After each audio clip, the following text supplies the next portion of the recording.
फक्त आम्हाला सारखे फोन येत होते इकडच्या त्या आमच्या समन्वय समितीचे, म्हणून मी त्यांना सांगितलं बाबा तू लवकर आटप आणि आम्हाला परवानगी द्या, आम्हाला जायचं आहे, दॅट्स ऑल.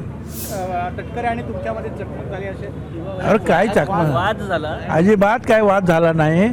त्याच्यामध्ये जास्त मी म्हटलं या मुद्द्यावर बोला रे, आता वेळ होतोय, आम्हाला जायचं आहे, 8 वाजता मीटिंग आहे आमची. कारण आपण जास्त जर बोलत बसलो तर मग इथे आम्हाला फोन यायला लागला, लवकर या लवकर या लवकर या. म्हणून मुद्द्याचं पण काय पाहिजे आपल्याला, काय करायचं ते सांगा, त्याप्रमाणे झालं.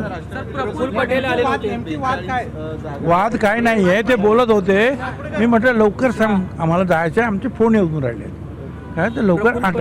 प्रफुल्ल पटेल मुंबईत असून देखील बैठकीला उपस्थित नव्हते. ते काही कारण असेल काहीतरी काय, परंतु ते आहेत ना. पण तुमच्यामध्ये आणि तटकरेमध्ये खडाजंगी झाली का अशी माहिती समोर ना येते. काही खडाजंगी वगैरे अजिबात झालेली नाही.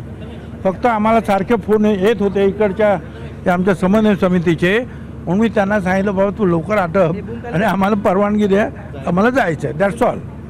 आता काय त्याला पण तुम्ही चर्चेला सुद्धा तुम्ही म्हणणार की भांडण झालं आणि तंटे झालं, ते काय चुकीचं आहे.